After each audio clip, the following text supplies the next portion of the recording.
Every day, something dramatic happens in the Caribbean that affects our lives. We'll give you the details. We'll give you the facts on Caribbean Perspective with Eddie Frederick. Host Eddie Frederick. So glad you can join us. David Rudder, one of Trinidad and Tobago's Calypso icons, honored for his contribution to the culture. This story takes the lead in today's edition of Caribbean Perspective for Tuesday, 10th May 2022.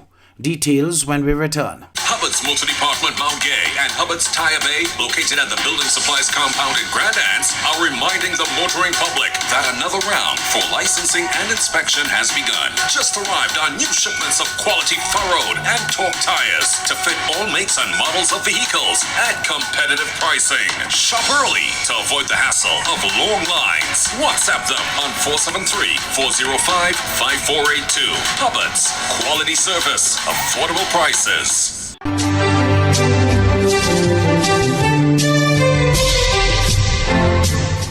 Welcome back. It was a night of celebrations at the Hyatt Regency, which hosted two kings in their own right, David Rudder and Kes, accompanied by his full band. Minister of Culture and the Arts, Randall Mitchell, said the appreciation of Trinidad and Tobago's cultural icons must be continual. More in this TTT News item. Dressed to the nines, patrons came out in their numbers for a night that promised not to disappoint. The king, David Michael Rudder, took to the stage on home soil for the first time in many years, delivering the hits we know and love.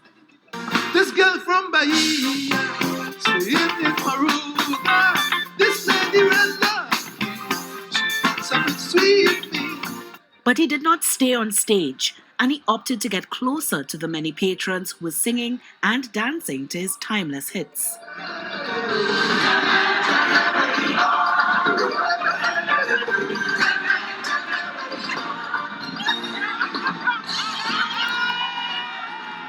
Following his high-energy set, the King's backup singers, in return, serenaded him, and he was given a belated birthday cake and presented with a token of appreciation by the Minister of Culture and the Arts, Randall Mitchell. The minister stressed the importance of recognizing our cultural ambassadors. People like David Rudder and recently passed Blacks, Mighty Bomber, these people make who we are as Trinbagonians. They contribute so much to our culture, and it's important to continually recognize them and give them tokens of appreciation and show them the appreciation that we as Trinidadians and Tobagonians have for them. The lead singer of Kes the Band expressed how momentous it was for him to share the stage with one of his musical idols. King David, I cover you when I was a young man in school, and your songs got me through. Your songs got me to love Calypso. So thank you. Meanwhile, host Jason Williams urged persons to celebrate and show appreciation to our artists while they are alive. Our icons in the music, whether it's Calypso, Steel Pan, Chutney Soca, Soca, even Trinidad, whatever the genre is, we give them a moment to understand that, you know what, we love you. Keep going, keep pressing on. That must be the new reality. That must be the new normal. On May 6th, David Rudder celebrated his 69th birthday. Antigua and Barbuda's Anglican Diocese has a new bishop. Garfield Burford of ABS News reports. The solemnity and splendor of a ceremony not seen in this diocese for almost a quarter of a century. The consecration of Ernest Alroy Fleming had drawn members from across the 12 islands comprising the diocese and beyond. I do solemnly promise to conform to the doctrine, discipline, and worship of the Church in the province of the West Indies. He entered the Cathedral of St. John the Divine as the Very Reverend Dean and would leave the Right Reverend Bishop. Is it your will that we ordain Ernest a bishop? It is. Will you uphold Ernest as a bishop? We will. The rite of ordination is steeped in the history of the Anglican Church, administered by the Most Reverend Dr. Howard Gregory, Archbishop of the West Indies and Primate and Metropolitan Bishop of Jamaica and the Cayman Islands. First lying prone, then kneeling before being vested, among the rites of ordination, a bishop's ring, mitre, and a pastoral staff. Receive this mitre, the reminder of Pentecostal fire, and the sign of the helmet of salvation. And may your thinking and work of the Church of God be inspired by the Holy Spirit. Amen. And then the moment the newly minted bishop is presented to his diocese, a moment of pride for the man whose inclination to ministry was evident even before he became a teenager. I present Ernest, Bishop in the Church of God.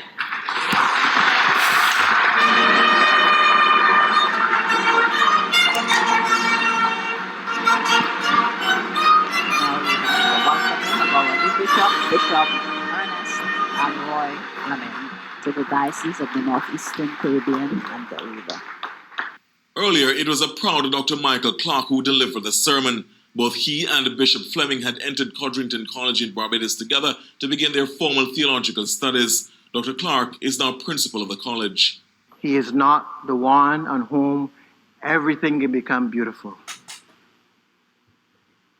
And he is not the one on whom we blame everything that goes wrong. He is someone who has had the courage to say, Lord, you know everything. You know that I love you. The pride radiated far beyond the cathedral and resonated in Barnesgot in Nevis, where the bishop was born 61 years ago.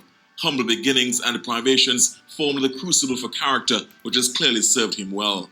Now he has the weight of responsibility of charting the course of a diocese amid the march of secularism. He emerged from the cathedral just after sunset Wednesday, but with the dawn of a new chapter beckoning. Garfield Burford, ABS News. You're listening to Caribbean Perspective with Eddie Frederick.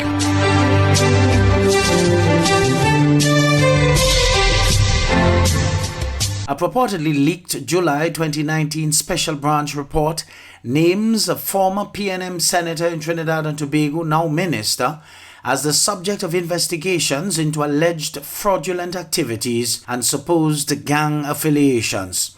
TV6 News carried 2 exclusive investigative reports on some of these same allegations back in 2017. The then senator denied the allegations. Now the opposition is calling on the Prime Minister to say why he promoted the minister in light of the allegations. TV6's Renessa Cutting reports. They say that UNC MPs are linked to gang leaders in the East-West corridor and all of that. Did they ever show you any special branch reports? They ever show you any special branch reports to say, but they're calling people's names. They kick our representative out of the Joint Select Committee on National Security. They say they have links to the gangs. But they ever show you the report? I show you the report here tonight. Not about the UNC, but about the PNM. The TTPS Special Branch report, stamped secret, dated July 5th, 2019, speaks to intel on one former PNM senator, now government minister, allegedly claiming parcels of HDC land in Couva as his own, and using his influence in the HDC to award contracts to a family company, among other activities. Stated, the senator using his 2 companies to hire and subcontract work to a reputed drug dealer and the leader of the Railway Road Gang. I have called several police officers who I know today working in Central to ask them if this is a real gang, because I couldn't even believe this, and they said yes, a very well-known gang. So when you hear them come out, because let me tell you something, every time the PNM accuse the UNC of something, it's because they themselves are doing it already. In April and May of 2017, a number of persons residing in Couva contacted this TV6 reporter, claiming that their land as well as HDC land was being grabbed by persons affiliated with the then senator. In one instance, an elderly man reported that he was being bullied to leave Carney land he had been legally occupying for 34 years. A senator come and a next man to talk to me a little bit. They leave and they walk around the back of the galvanized and they go on. The next morning, 3 or 4 workmen come in and they started to cut down trees. Mr. Connell said 2 young men also visited him and made him sign a piece of paper which he was told was for compensation.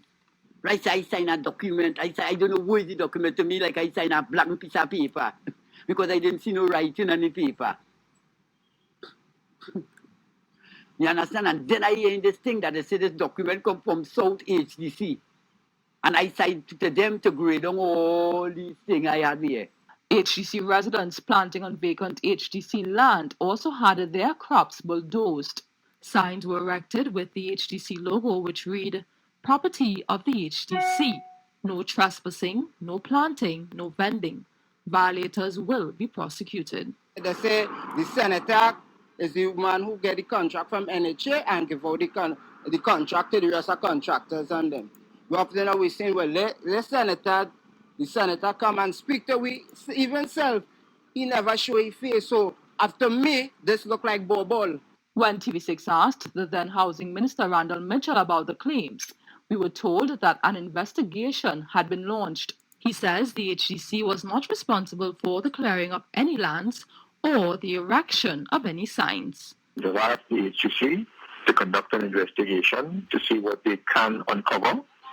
In any event, the clearing of the land and the erection of that sign is in fact a trespass against the HDC. When TV6 contacted the then senator, he denied all accusations, saying that he did not know Mr. Cornell, never visited his house, and did not give any instruction for his property to be bulldozed. 5 years later, the special branch report has now been leaked. The opposition senator is asking the Prime Minister to respond to the allegations. They say that these two companies are the recipients of several contracts to maintain vacant lots in the HDC developments in Cuba and Chaguanas. Why are there so much, and also the vacant houses? Prime Minister Rowley, I want to ask you tonight, as head of the National Security Council, as you boast, why did you ignore this report from the special branch? Why did you continue to promote Minister, this person who was a senator? You put him before the people and asked them to elect him as a member of parliament. Did you act on this report? You must justify it. Renessa Cutting, TV6 News. Minister Foster Cummings held a press conference on Friday afternoon to defend his reputation. He called the allegations by the UNC a clear attempt to sully his good character, and he's questioning the authenticity of the leaked report. While protests mount over the alleged harassment of former Minister of Finance Winston Jordan by the Special Organized Crime Unit in Guyana, it could be that the former minister will appear in court Thursday. More details in this report from HGP Nightly News with Travis Chase.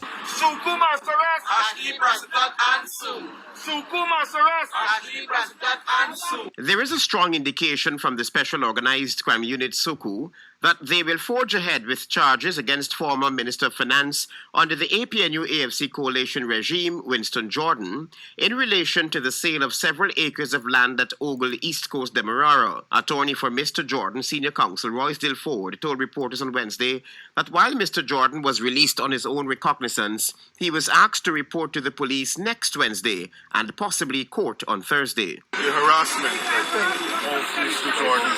On the road, Mr. Jordan has to turn up again I think next Wednesday at 10 o'clock. And then go to court possibly on Thursday. Mr. Ford was speaking on the sidelines of a picket exercise outside the Special Organized Crime Unit over the alleged harassment of the former finance minister and budget director. SOCU claims that the land transaction to a company named Premier was illegally done and that it reportedly took place when Jordan was in office under the APNU-AFC administration. SOCU further alleges that the sale of the land took place after December 21, 2018, following a no-confidence vote against the APNU-AFC government. To them that Mr. Jordan is innocent, he should not be charged, and there's no evidence or basis for charging Mr. Jordan. In commenting on the issue prior to Mr. Jordan's arrest, Attorney General and Minister of Legal Affairs Anil Nandalal had stated that a review by the Auditor General's office had found that no legal course of action was followed in the distribution of the state assets, accusing the coalition of not publishing an expression of interest or advertisement inviting persons to apply for the lands.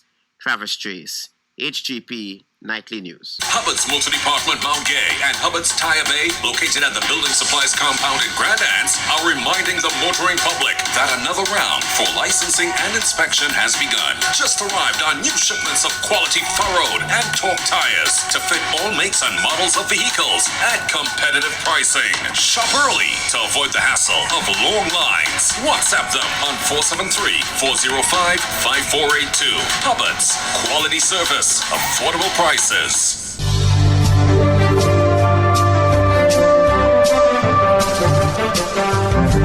I am Eddie Frederick. This has been Caribbean Perspective, a whole new approach to highlighting developments in the Caribbean. In the meantime, please continue to log on to CaribbeanPerspective.com for more daily news and more.